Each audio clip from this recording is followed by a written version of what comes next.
No one on earth could kiss like Weston King. When his face lowered toward mine, my breath caught in the back of my throat. When his mouth met mine, electricity sparked. When his tongue slipped between my lips, I found heaven.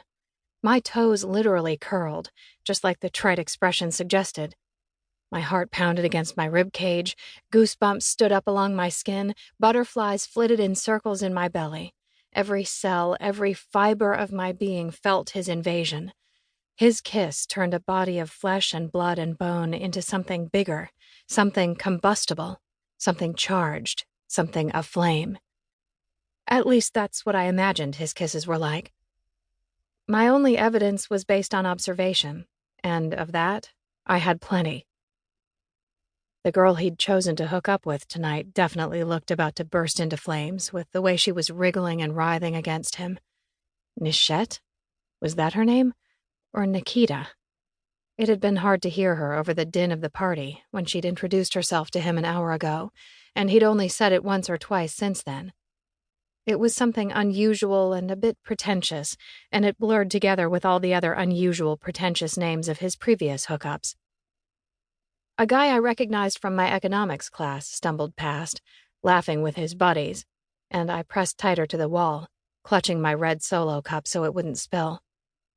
Though I didn't really care for whatever craft beer was on keg this week, it was one of my favorite things about the parties at the Keep.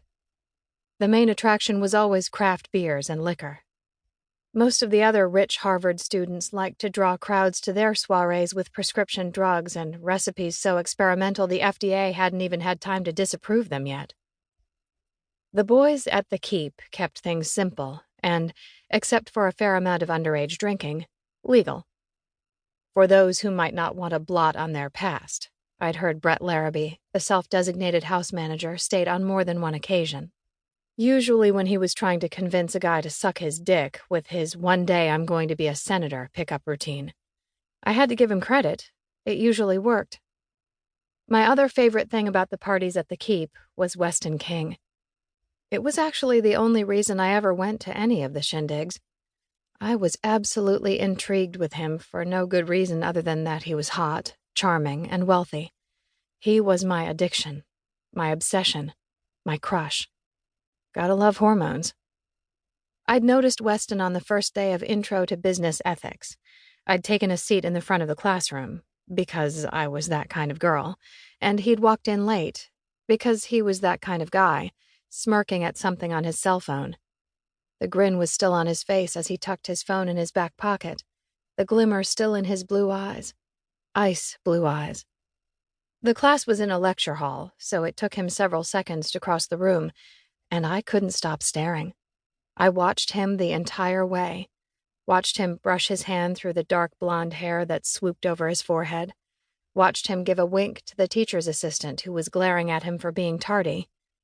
This guy was confident, cocky, exactly like all the preppy rich kids who made it into Harvard because of significant monetary donations and a family name.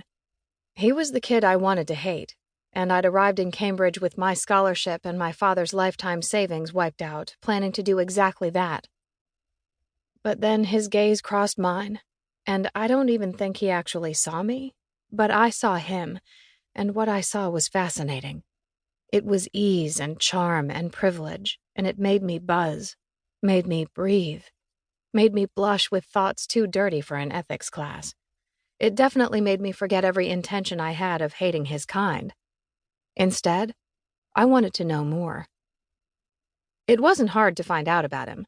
His father was Nash King, co-owner of Kincaid Financial, one of the world's largest investment firms, and without even having to ask, people talked about him. I soon discovered he was a freshman, like me, and that he lived with a bunch of guys in a 4-story brownstone, 10 minutes off campus, that had been passed among a few wealthy families for so long, no one remembered why they called it the Keep.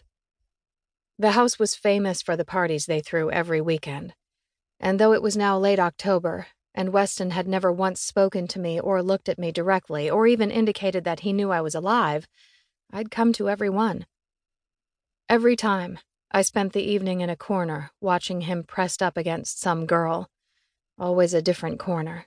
Always a different girl.